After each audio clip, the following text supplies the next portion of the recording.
maasha allah. Marka I think maalintii u dambeysay waxyaabaha aynu isla sheergaraynay qofka software developmentkii waxaa doonaya inuu bilaabo waxaynu ku darnay books oo maxay ahayd qofku isticmaali karo oo aan idinkula sheergareeyay telegram.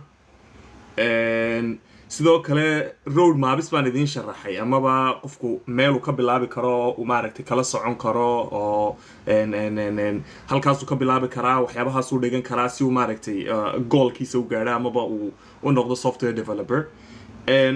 marka maanta waxaynu insha Allah isku dayaynaa bal inaynu yara taataabano sidoo kale waxyaabaha ay kala yihiin. I think maalintii hore lafteeda waynu yara carabaabnay. So qofka qaybtii hore u baahan horta qofka qaybtii hore u baahan the part 1ka software developmentka waxaynu ku kafar garaynay software developmentku wuxuu yahay intuu qaybsamo sababaha qofku inuu u bartay u wanaagsan tahay muxuu ahaayay halkeebaad ka bilaabi kartaa halkeebaad ka heli kartaa resources qofka dhiganaya. marka waan duubay live-ka waan duubay siduu dhan yahay saacad iyo bar meelahaas oo abaan filayaa su'aalana waa la iga yiri way weydiiyey. marka waxaan sameeyay muxuu ahaayay waxaan soo dhigay YouTube-kan soo dhigay. let me see Telegram-ka wixii ku qornaan eego channel-ka Telegram-ka waan ilooyay already. Abdi Bashe 1 inuu haabaan filayaa. So yes, so let me xagan aan ku qorayaa comment-kan ku qorayaa.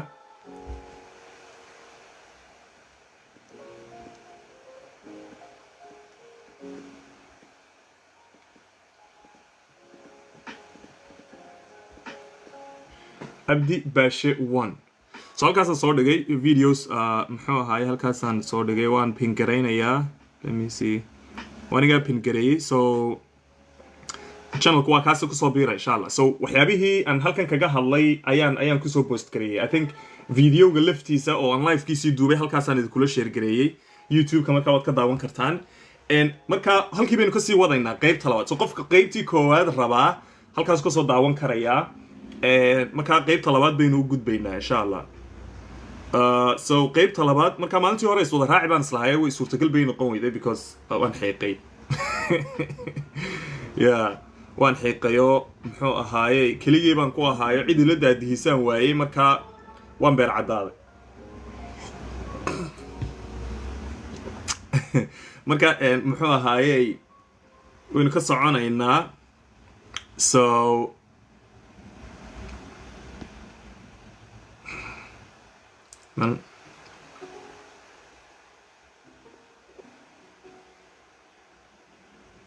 so live-ka share gareeya see lagu share gareyn jiray.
عليكم السلام.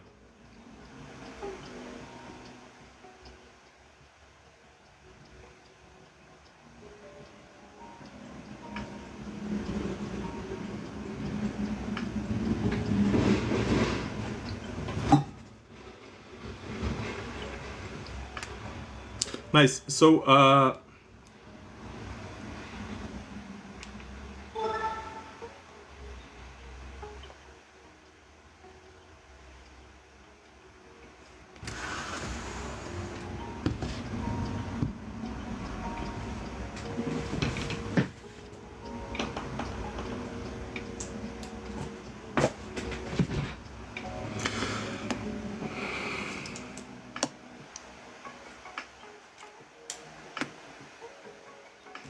so hadaba muxuu ahaayay sidoo kale haddaad eegto haddaba waxaan isku daynaa bal as much as possible inaynu yaro dul marno waxyaabihii I think qodobadii u dambeeyay maalintii habeenkii u dambeysay aynu ka hadalnay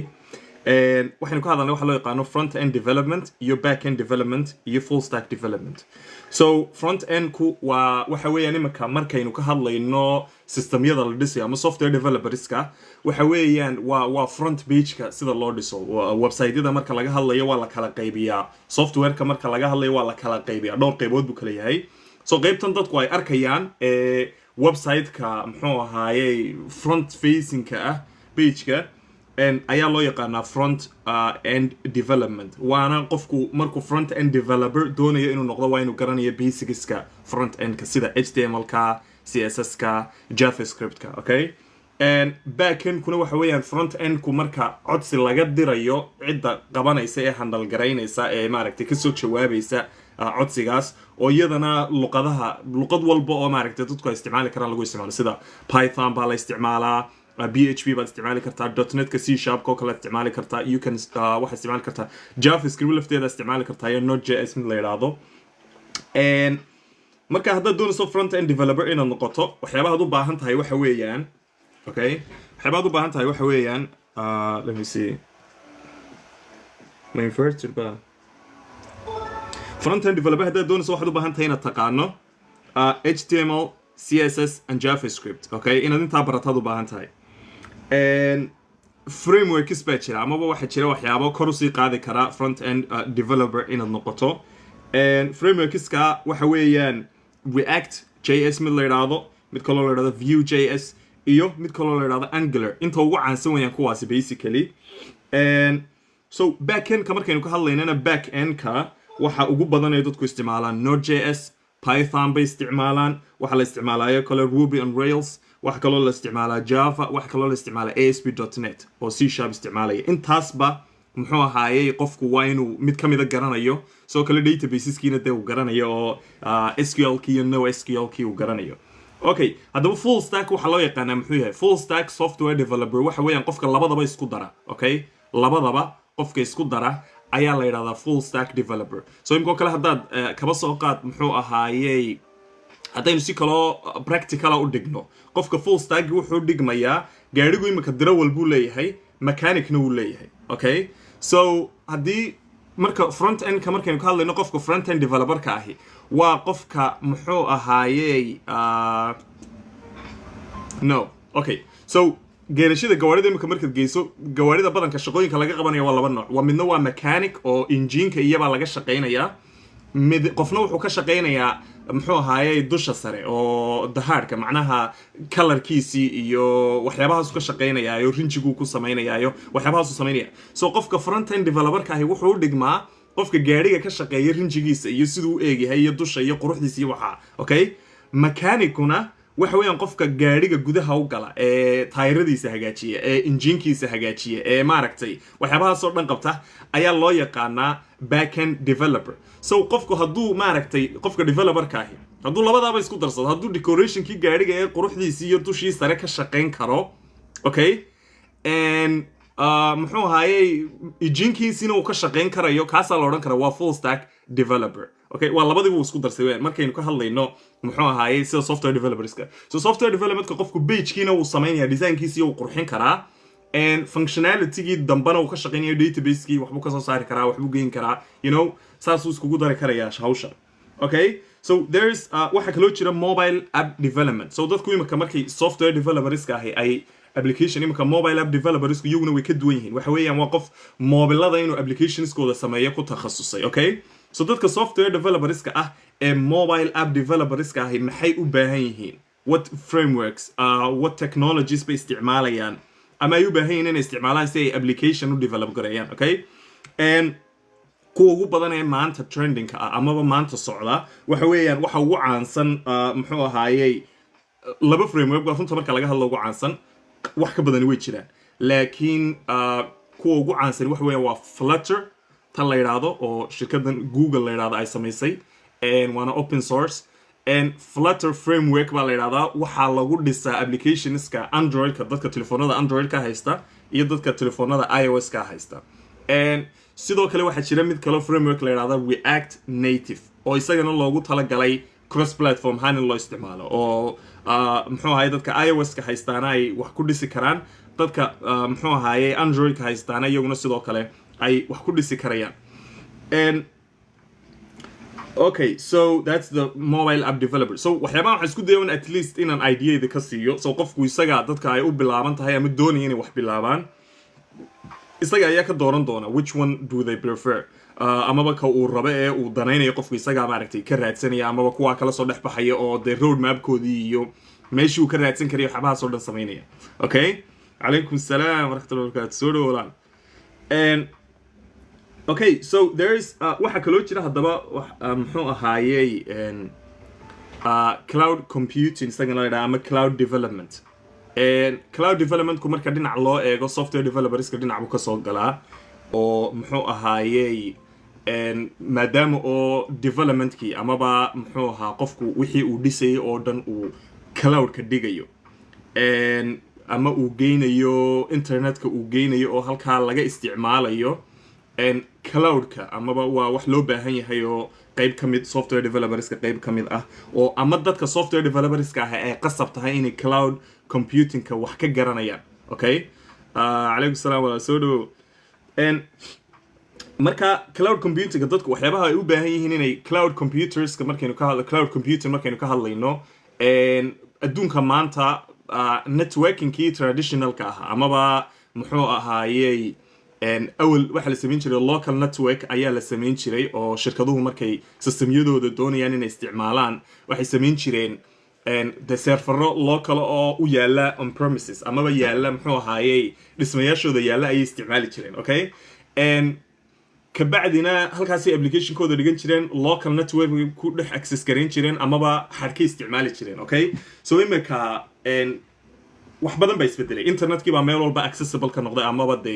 adduunka oo dhan internet cid walba maanta way haysataa badanka dadka muxuu sidii bari hore ahaan jiray maaha oo telefoonadaaba laga access gareyn karaa internet. Marka cloud ku sababtu maaragtay u noqday muxuu ahaayay wax muhiim ah oo ay cid walba u baahan tahay inay taqaano waa sababahaas. Okay, so cloud computing amaba muxuu ahaayay cloud ka markaynu ka hadlayno cloud frameworks amaba I mean muxuu ahaa cloud ka markaynu ka hadlayno waxa ugu caansan dhowr shirkadaha waaweyn oo dhami waxay leeyihiin muxuu ahaayay cloud muxuu ahaa systems bay leeyihiin sidoo kale imika waxa ugu caansan ee ugu awood badan markaynu cloudka ka hadlayno AWS la yiraahdo ama Amazon Web Services. Shirkadda Amazon la yiraahdo ee aad ka taqaanaan inay market kan leedahay online ka Amazon sidoo kale waxay leedahay cloud platform bay leedahay AWS ay u bixiyeen ama Amazon Web Services. So kaas ayaa adduunku u badan yahay shahaadooyinka ugu badan ee cloud computing ka dadku ay ku qaataana waxa weeyaan AWS bay ka qaataan marka qofka doonaya cloud computing inuu barto AWS bu focus ka saari karaa oo maaragtay de leh dariiqooyin gooniya siyaabo gooniya dadka u train gareeyaan tools ka isticmaalaa uu ka duwan yahay tools ka kuwa kale isticmaalaan shahaadooyin gooniya dadka siiyaan oo qofku maaragtay levels kala duwan leh oo qof basic ka bilaabaya meel dhexe gaarsiin kara oo haddana kor uga sii socon kara. So ilaa qofku cloud senior cloud engineer noqonayo shirkadaas Amazon la yiraahdo way leedahay wax kaloo jirta Google Cloud baa jira wax kaloo jira Microsoft Azure mid la yiraahdo oo isaguna adu kuwa ugu caansan labadaas ugu waaweyn waxa ugu waaweyn Amazon Web Services iyo muxuu ahaayay Microsoft AWS ka Microsoft Azure ka ugu waaweyn. So qofka software developer ka inuu idea ka haysto muxuu ahaayay cloud computing platforms ka iyadana aad baa loogu baahan yahay because haddii aad system dhisi karto laakiin systemka aad dhistay aanad dadka available uga dhigi karin amaba aanad dadkii meel ay ka soo gaaraan aanad dhigi karin dee waxaad noqonaysaa qof dee sameeyey gaari bilaa taayir. Okay, gaari bilaa taayir ah oo aan socon karin qof sameeyey baa tahay. Marka waxaad u baahan tahay inaad idea ka haysato cloud computing ka markaynu ka hadlayno basicskiisa sida servers loo setup gareeyo sida web servers ka sida loo isticmaalo muxuu ahaayey sida certificateska loogu xidho sida domainski waxyaabaha loogu xidho waxyaabahaasoo dhan buu maaragtay aad u baahan tahay inaad basicskeeda idea ka haysato ood fahansan tahay marka muxuu ahaayey yeah that's that so haddaba waxaa jira muxuu ahaayey haddaba imika qofku kaba soo qaad markuu imika oo kale software developer noqdo waxyaabaha aynu u baahan nahay inay dadku isla gartaan waxaa ka mid ah maanta software developer baad noqotay you know the basics baad baratay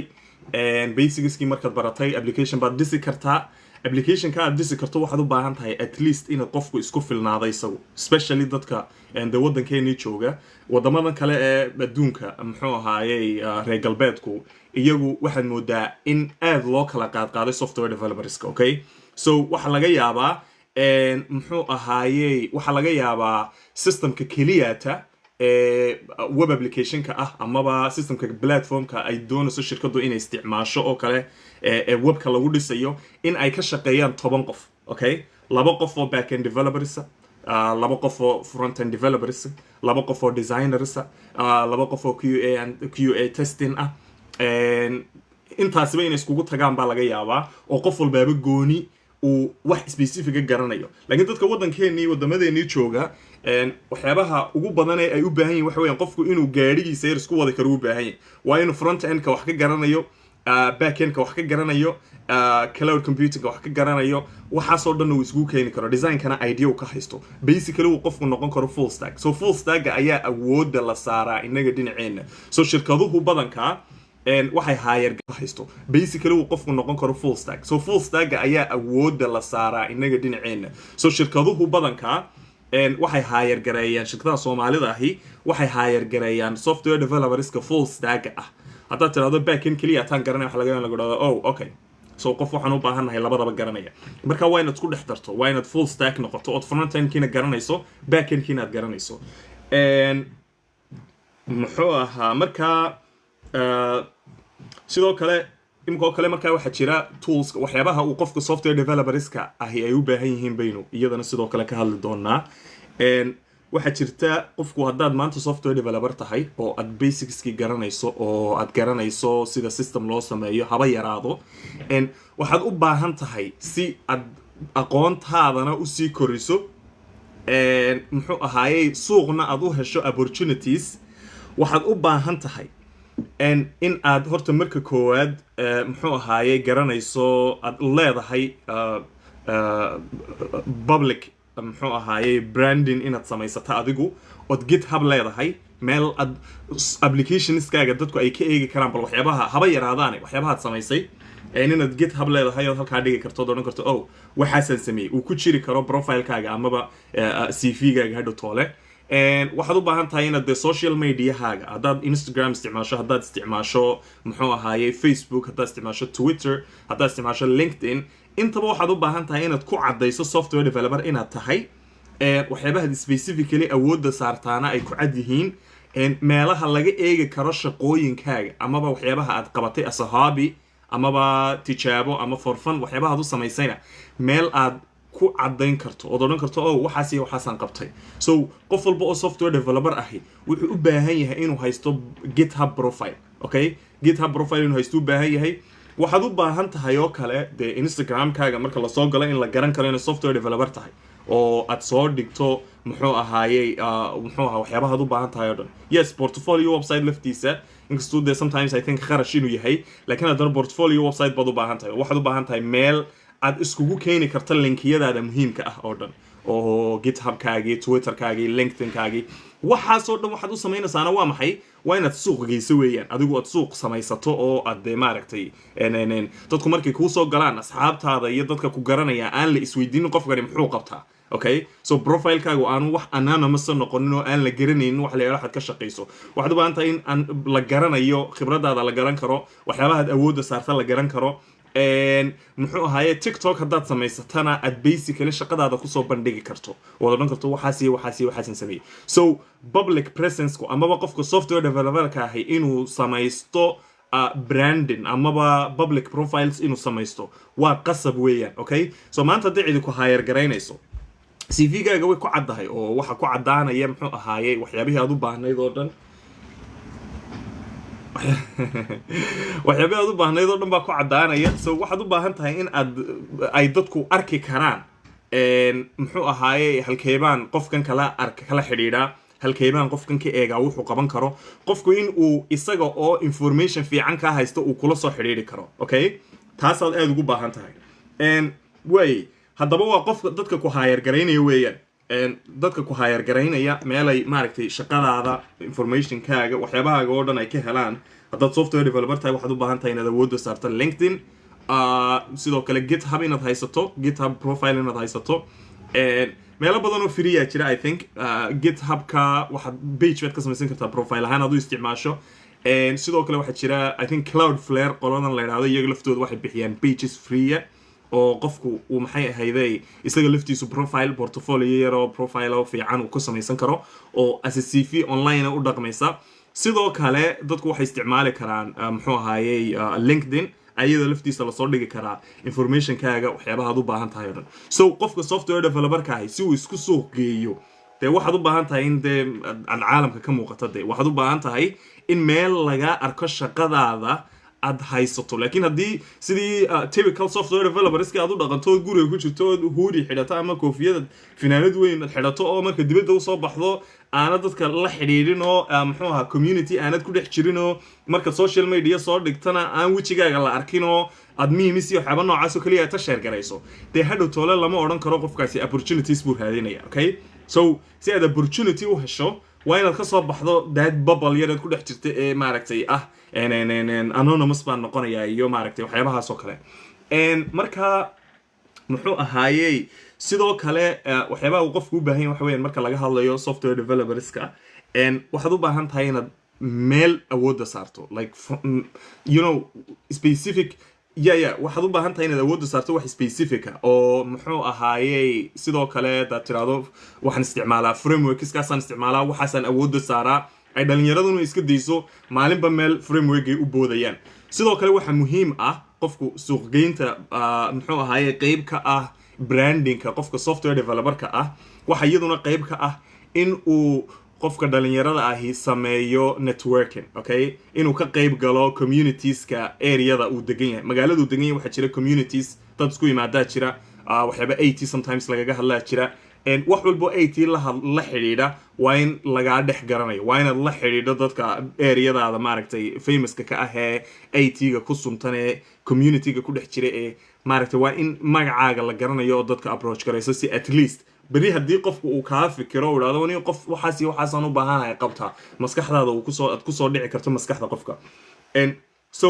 personal brandingka software developerska ah iyo designerska iyo dadka AT-ga ah oo dhan waa very important. Okay, waa yahay. so haddaba waxyaabaha kale ku darayna waxa weeyaan qofku sidee buu u heli karaa muxuu ahaayey shaqooyin remote jobs, sidee buu qofku u heli karayaa. anu horta runta marka laga hadla waxaan encourage garayaa amaba aan dhiirigeliyaa remote jobska ay dadku dhalinyarada Soomaalida ah raadinayaan in ay noqdaan Soomaali kale inay u shaqeeyaan most of the time. Okay, because suuqyada kale badankiisu waa competitive amaba aad baa la isku cidhiidhiyaa. marka waxyaabaha ugu badan laakiin labadaba waxaynu u baahanay haddana inaan idea ka haysano. so qofka doonaya maanta freelancer inuu noqdo platformskaba amaba meelaha ugu waaweyn ee dadku shaqooyin ka hire gareen dadka waxa la yiraahdaa freelancer mid la yiraahdaa jira, mid kaloo la yiraahdaa jira muxuu ahaayey I mean Fiverr iyo sidoo kale Upwork. yes, saddexdaaba portfolio aad ka samaysan kartaa, waxyaabaha awoodda saartaad sheegi kartaa, muxuu ahaayey ama takhasus u leedahay ama aad garanayso halkaasaad kusoo bandhigi kartaa hourly rate-ka amaba muxuu ahaayey lacagta aad qaadanayso per hour amaba muxuu ahaayey saacadii lacagta aad ku shaqaynayso halkaasaad kusoo bandhigi kartaa. then calafkaaga ka qaadi kartaa. shaqooyin badan oo lasoo maaragtay xayeysiiyaa jira, shaqooyinkaa lasoo xayeysiiyey markaa waxaad odhan kartaa muxuu ahaayey shaqadaa waan qaban karaa, waad dooran kartaa. then hadhow tolo waxaad arki doontaa in ay dadkii shaqada soo dhigay ay profilekaaga soo booqdaan ama ay kula soo xidhiidhaan ama ay sidaas sameeyaan. marka waa negotiation waxa weeyaan waa sida loo macaamilo ee suuqa oo kale weeyaan. so qofku marka hadduu uu ka helo waxaad soo bandhigtay in uu qanciyo oo kale ama lacagta aad maaragtay offer garaynaysa amaba lacagta aad ku shaqaynaysa hadduu ka helo wuu ku hire garayn karaa shaqada haddaad si fiican u qabatana oo waqtigaa aad sheegtay aad ku deliver garaysa ama aad ku keento ood ku dhammaystirtana CV-gay ku galaysaa qofku recommendation fiican buu kaa bixin doonaa marka waxa weeyaan waa freelancer Upwork iyo Fiverr saddexdaasiba waxa weeyaan kuwa ugu caansan ee dadku ay shaqooyinka ka helaan Soomaalida dhexdeeda markaynu ka hadlaynana sida shaqooyinka looga helaa waxa weeyaan inaad shaqooyinkaaga kusoo bandhigto Facebook iyo Instagram iyo muxuu ahay ood ku xayeysiiso TikTok meelaha ugu badan yihiin Soomaaliduna waa TikTok inaad TikTok shaqadaada kusoo bandhigto dadku marka ayaga kula soo xidhiidhaya waxyaabaha aad qaban karto oo dhan muxuu ahay kaala soo xidhiidhaya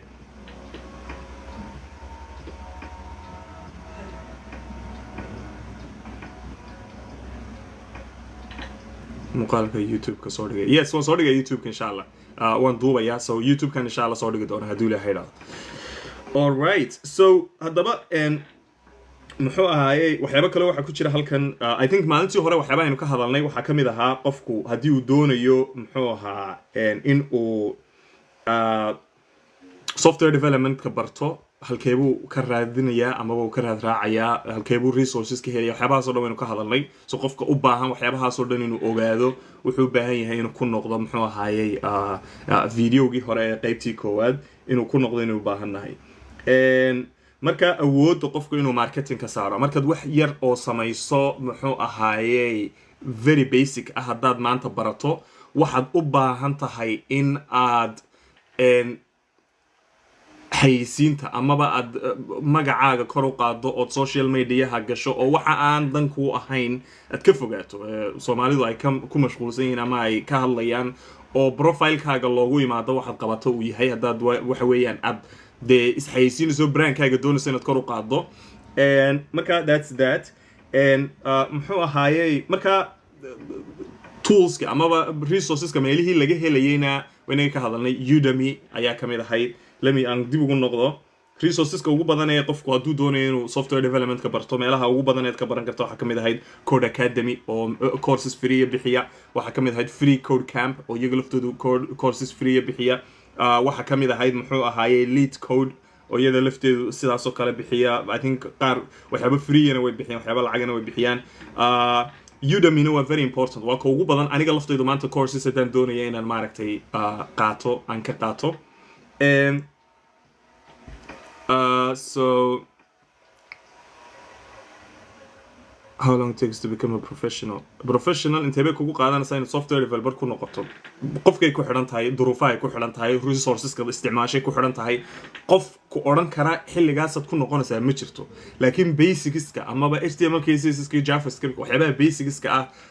4 bilood 5 bilood waad ku kafar garan karto si fiican baad ugu fahmi kartaa laakiin dee waqti baad u baahan tahay si aad wax aad u weyn maaragtay dhisto ama system aad u weyn aad samayso waqti baad u baahan tahay waxaad u baahan tahay inaad waqti badan geliso oo aad errorska iyo problemska iyo waxyaabaha xalliso ood buugaag fiican akhrido oo aad community ku dhex jirto marka it can take up to waxa la yidhaha muxuu ahaayay there was this book lagaga hadli jiray odhan jiray qofka doonaya wax inuu professional ku noqdaa wuxuu u baahan yahay 10,000 saacadood 10,000 saacadood waxa weeyaan yes there you go waxa sheegay Khalid basically 10,000 saacadood waa sanad iyo I think 5 bilood sanad iyo 4 bilood meelaha weeyaan maafliga so haddaad waqti geliso muxuu ahaayay runtii wax badan baad ka samayn kartaa marka buugaagta aynu ka hadalnay waxa jiray laba book oo aan idin sheegay labada book waxaan kula share gareeyay Telegramka so Telegramkayga gala qofkii u baahan buugaagta aynu helay isaga laftiisu halkaas uu ka heli karaa that's that so I think muxuu ahaayay si good inaynu uga hadalno software development-ka dadku meelaha ay ka raadin karaan amaba toolskooda halkay wax isticmaali karaan sida resources u raadin karaan ayaa aad u important ahayd basically waaba intaas intii inooga dhinayd muxuu ahaayay qaybtii hore aan maalintii hore ka hadalnay intaasay maalinta hore inuu aad ugu dheeraanay oo aynu saacad iyo badh ka hadlaynay so wixii su'aaleeyay aad imika intaa ka haysaan waxaaynu ka hadalnay waad soo deyn kartaan Telegram linkigiisu waxa weeyaan Abdi Bashe 1 aan soo dhigo mar labaad si comment kan soo dhigayaa okay t.me Abdi Bashe وان تليجرام كاسو ودا قبسدا وان إن شاء الله waxa weeyaan halkaasaan wixii resources aan hayay kula wadaagi doonaa so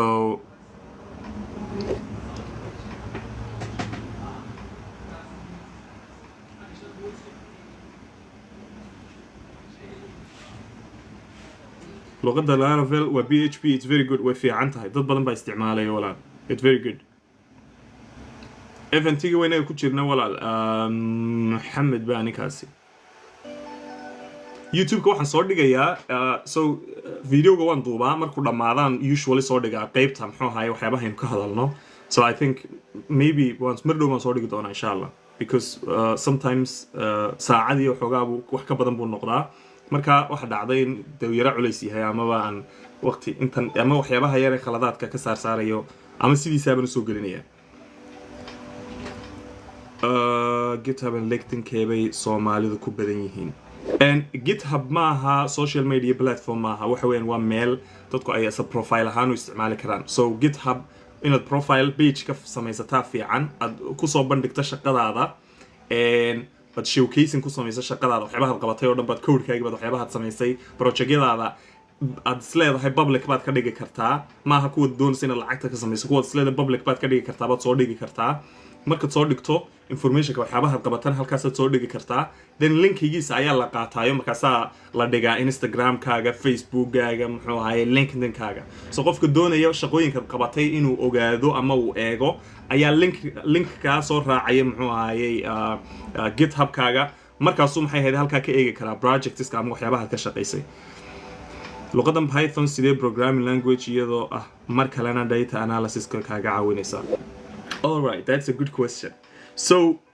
in Python horta waa luqad fiican oo waxyaabo badan loo isticmaalo and data analysis kuna wax kala maaha ee waa database in lala handle garay in la isticmaalo weeyaan okay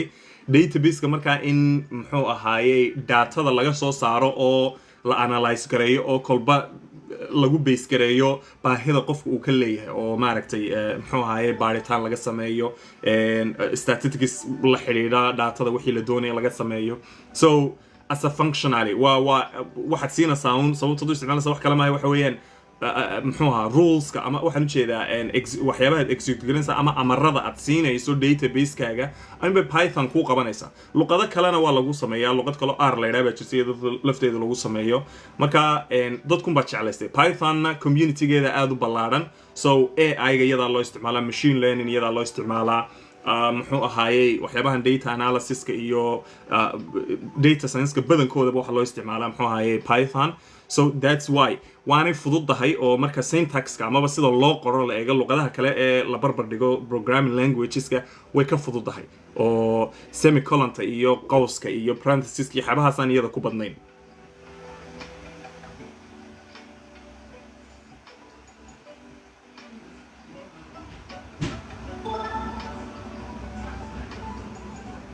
haddaan rabo inaan sameeyo SaaS software language kee igu habboon so SaaS wuxuu uga jeedaa software as a service amaba waxaad uga jeedaa muxuu ahaayay application intuu sameeyo qofku uu subscription dadka lacag ka qaadayo ama bill ha ahaato ama weekly ha ahaato ama yearly ha ahaato oo dadka shaqo siinaya application-ku horta wuxuu yahay bay ku xidhan tahay runta marka laga hadlana qasab ma aha inaad wax specific atirado waxaasan ku dhisaya luqadaasan ku dhisayaayo SaaS baan haystaa luqadaasan ku dhisay qofku wuxuu garanayo badanka ku dhisaa so anu maanta haddaan application SaaS samaynayo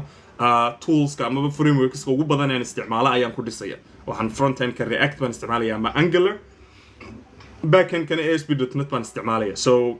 qofkay ku xidhan tahay kolba wuxuu garanayaa ama waxa isaga dan u ama luqadda uu awoodda saaro so luqadda aad taqaano aad basicskeeda garanayso ayaa wanaagsan inaad ku samayso waxaad u baahan tahay mobile app ma lagu samayn karaa ma ku fiican tahay Flutter yes waad ku samayn kartaa markaan IT barano without jaamacad dhigan ma baran karaa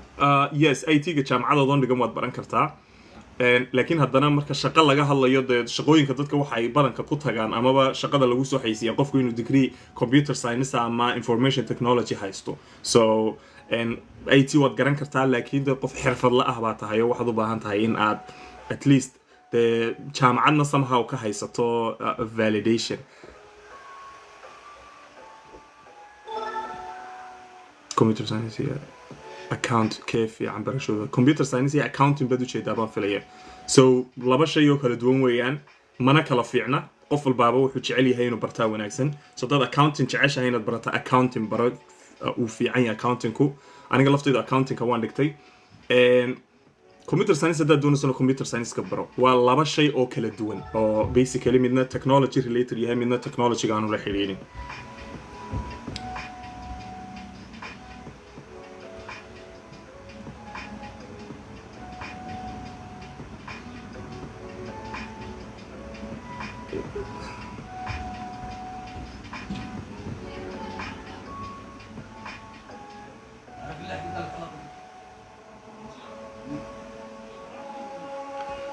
cryptocurrency iyo forex keebad nagula talin lahayd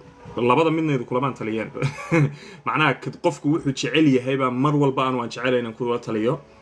adigu maxaad danaynaysaa cryptocurrency opportunities badan baa yaala forexna opportunities badan baa yaala so kad isleedahay waad baran kartaa labadoodaba waxbaa laga sameeyaa forexku khibrad badan buu u baahan yahay cryptocurrency-guna isaguna wuu u baahan yahay khibrad laakiin marka la isbarbar dhigo forexka labada qofka uga baahan inuu garanayo suuqyada sida yihiin waqtiyada suuqyadu kor u kacaan waxyaabaha inuu predict garayn karo dhaqaalaha ama lacaguhu siday kor ugu kacayaan ama hoos ugu dhacayaan cryptocurrency-guna iyada lafteedu muxuu ahaayay waa sida ay kadalik laakiin cryptocurrency-ga anu waxaan jecelahay dadku inaanay trading badan ku samaynin inay investment ku samaystaan lacagaha kor u kacaya oo ay wax ka faa'iidaan so qofku ta uu doonayo labadaba muxuu ahaayay ku jecel yahay inaad raadisaad u baahan tahay adaa mudawada jaamacad ma baran karaa koorsada software engineering without jaamacad ma baran karaa koorsada software engineering yes waad baran kartaa ha so muxuu ahaayay software development-ku runtii resourceskiisa amaba waxyaabahan aynu ka hadlano oo dhan badankoodu waa wax maaragtay aad online ku baran karto ama buugaag free aad ku heli karto ood waxaas oo dhan samayn karto laboratory ka warar fursadiisa laboratory ma garanayo waxaan ka idhaahdo electric engineering same waxaan ka idhaahdo ma garanayo IT baan software developer baan so waxyaabaha software development-ka aynu hadda ka hadlayno laboratory-ga ama electrical engineering waxa jiray inaan cad فتاح ma joogtaa talow cad فتاح baa maaragtay dad u baahantiin idin ka jawaabi la waxyaabihii isaga electrical engineering khabiir ah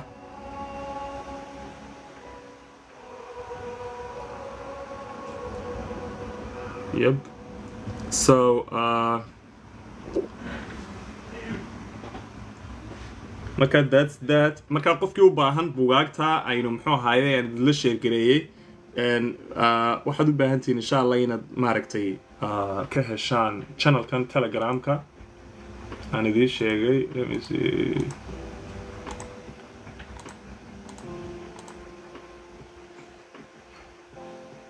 xagaasaad ka helaysaan so videogana muxuu ahaayay marka soo dhigo hadduu ilaahay idhaahdo youtube-ka marka soo dhigo telegramkana waan idinkala share garayn doonaa so telegramkana soo subscribe gareeya amaba kusoo biira si aan at least wixii aad u baahantiin halkaa idinkala maaragtay idinka soo sheeg calaykum salaam wala soo dhawow software iyo web development kayba aad u qiimo badan xilligan software iyo web development is basically waa the same okay and waa isku mid laakiin software development-ka ayuu soo hoos galaa web development waxa la yidhaahdo software development-ku waa dalad guud waxa hoos imaada web development mobile app development muxuu ahaayay desktop application development front end development waxaasoo dhan ba hoos imaada marka haddaad software developer tahay micnaheedu waxa weeyaan web development isaga laftiisa awoodda waad saari kartaa so waa takhasuska guud hadaan ku salaamayaa sanadkan yar baa inaan bilaabo software engineering masha Allah bilow wala haduu ilaahay yiraahdo pro startups ayaanan u isticmaalin ASP.NET Core ayaanan u isticmaalin mise aan u isticmaalaa ASP.NET Core is very good anu waaba main stack-gayga waaba ka ugu badan in wax ku develop gareeyo runtii major-kayga waxaan dhameeyay back in 2014 jaamacadda xilligaasan ka baxay anigu network iyo software kee fursad badan hadda marka la eego waxaa ka fursad badan software development-ka okay networking waxa wanaagsan qofka networking-ka xiiseynaya inuu barto labada cloud computing ayaan kula taliyaa anu imika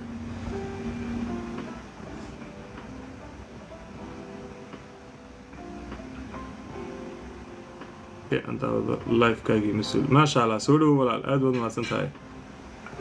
جعلنا مهم وين بام مسوي حكي مهم سن كورسوين كلا سبرو and نيو محو هاي هرت الفكرة ده جامعة أدبل لو كلا قيبسين يهي لكن أنا قلت أنت مركز لقاها الله وندي رجلي يعني قفكو جامعة دكتور sababtuna waxa weeyaan muxuu ahaayay jaamacaddu dadka waa albaabka laga galo shaqooyinkay noqotay traditionally maanta adduunka dad ka hadlayso yaani kullu goynin muxuu ahaayay billionaireska ama tech billionaireska haddaad dhageysato tirado oh Mark Zuckerberg ba jaamacadda uu ka drop out garay oh Bill Gates jaamacadda uu ka drop out garay Steve Jobs jaamacadda uu ka drop off garay yes way ka drop off garay laakiin waa goorma waa maray basically opportunity fiican heleen ama ay business idea fiican haysteen way ka faa'iideysteen bay muxuu ahaayay ka drop out gareeyeen marka laakiin way aad u yar tahay dad de shaqooyin bilaabay ama shirkad u shaqeeyo oo jaamacad degree aan haysanin soo maanta hadii shaqo aad doonayso oo shirkad maaragtay aad doonayso inaad u shaqo tagto ama aad cid u shaqeyso hadaad rabto waxa ugu horeeya lagu weydiinayo waxa degree-gaaga waa maxay takhasuskaaga waa maxay CV waxay ku jirtaa shaqada job description-kay ku jirtaa soo daanad haysanin degree ba hadaanad dhamaynin CV-gaaga dhulkaba laga qaadi maayaba okay so qofku waxa wanaagsan in uu jaamacadda dhigto jaamacadduna marnaba laguma khasaaro okay marnaba laguma khasaaro kolad ka barato networking fiican aad ka hesho dad fiican ku barato hadhow toolaad asxaab ahaataan jaamacadaha iyo waan ka wada baxnay tiraado oo iyaga laftooda aad opportunities ka hesho kolad macallimiin wanaagsan kula kulanto oo hadhow toolaad mustaqbalka wax ka wada shaqeysaan kol aad muxuu ahaayay opportunities kala jaamacadda lafteeda shirkado u yimid ka hesho kol adiga laftaadu qof marka horeba lazy iska ahaydo ay kugu dhiirigeliso jaamacaddu in aad dadaal samayso oo dad badan waxa jira afar sanadood bal ka fikir afar sanadood oo wax specific ah dhiganayso AT waqti khasaare ma aha so muxuu ahaayay hadhow toolo qofku hadduu higher education doonayo inuu kor uga sii socdana degree baad u baahan tahay so waa qasab ayaan aaminsanahay anu qofku in uu degree-giisa qaato aad bayna u yar tahay qofka specifically teamka markaynu ka hadlayno aad bayna u yar tahay inaad shaqooyin ku hesho adigoo aan degree dhamaynin waa still waa possible laakiin haddana qofka degree-ga haystaa mar walba laga hormarinaya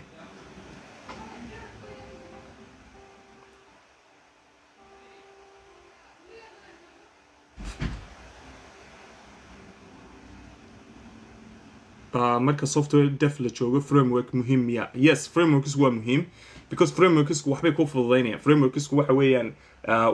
waa system dhan oo diyaarsan oo tools-kii aad u baahnayd oo dhan HTTP-giisii leh routing-kiisii leh muxuu ahaayay everything leh pages-kiisii leh so shaqo lagu fududeeyo weeyaan basically cyber security misansana ayaa la dhigtaa so cyber security wuxuu la mid yahay muxuu ahaayay wuxuu la mid yahay professionska kale marka waxa jira video aynu kaga hadalnay cyber security oo inaan khabiira oo asxaabnahay engineer aan soo casuulnay oo 2 saacadood ku dhawaad aynu ka hadlaynay qofka u baahan YouTube-ka ka daawado halkaas su'aalaha wixii muhiimka ah oo dhan muxuu ahaayay lagaga soo jawaabay mawduucu waa maxay mawduucu software development qaybtiisa labaad buu ahaa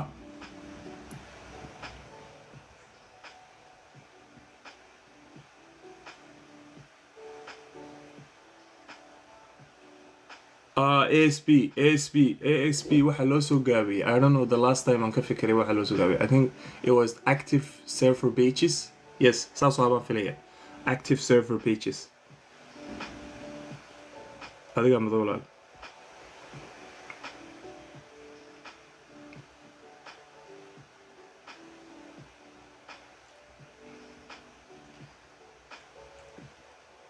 marka intaasay noogu eg tahay qaybtii labaad waxyaabaynu ka hadlaynay live-kuna I think waan duubayay intaasoo dhan waan duubayay marka waxaan isku dayay inaan YouTube kusoo post gareeyo hadduu ilaahay idhaahdo halkaasaad qofkii base waxyaabaynu ka hadalnay qaybtii labaad intii aynu awoodda saarnay qofkii maaragtay misgareeyay halkaas ka daawan doonaa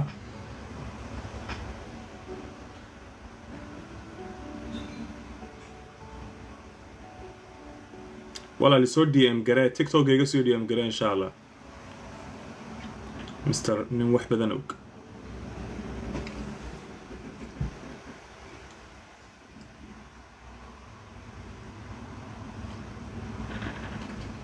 wixaad su'aala haysaanna hadduu ilaahay idhaahdo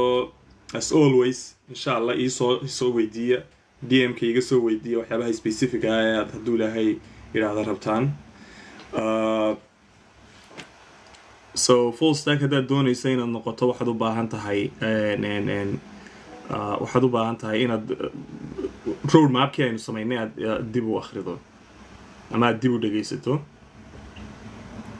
jaamacadaha ugu wanaagsan ee IT-ga laga barto waa kuwee markaan joogno Somaliland jaamacadaha ugu wanaagsan ee laga barto IT-ga new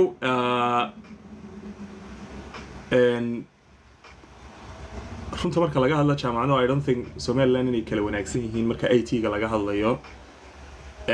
anigu laakiin dhowr jaamacadood baan arkay laakiin jaamacadda Hargeysa way fiican tahay, jaamacadda Golis la yiraahdo way fiican tahay, abaarsa takiyaga laftoodu fiican wax isku wada dhow ay dhigaan. So dhamaantood qofka dadaalkiisa ku xidhan tahay maaragtay lagu bilaabo muxuu ahaayay basics ka hadii lagu sheego wixii inta ka dambeeya adiga u baahan inaad maaragtay wixii aad si raacdo saaxiib pro ASP.NET Clean Architecture ka waran. New Clean Architecture ku fiican laakiin sometimes marka mashruuca ku xidhan tahay intuu leeyahay haddii mashruuc meel dhexaada oo aad weynayn aad samaynayso it's exhausting. I don't think Clean Architecture inaad u baahan tahay inaad isticmaasho because it's too big.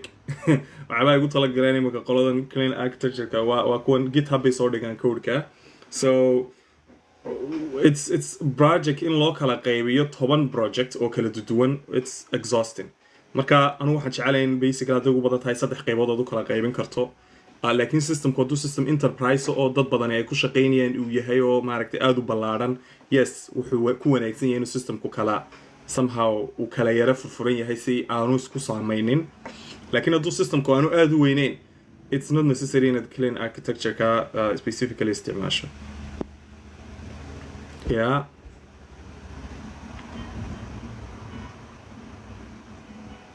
multimedia ka soo hada multimedia waxaan isku day doonaa inaan soo casuuno qof multimedia muxuu ahaayay engineer ama qof multimedia khibrad u leh ayaan soo casuumi doonaa insha Allah.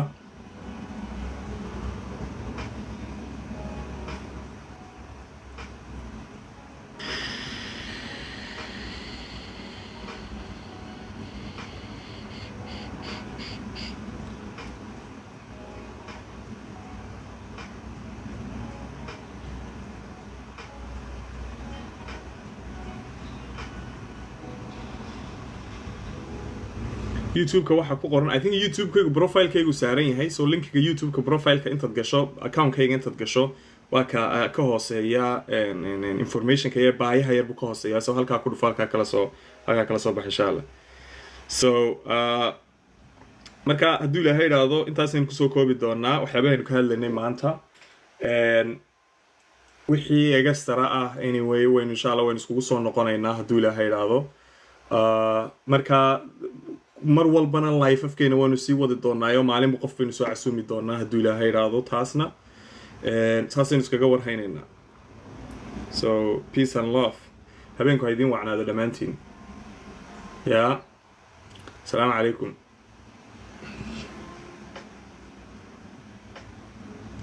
Assalamu alaikum. Bye bye.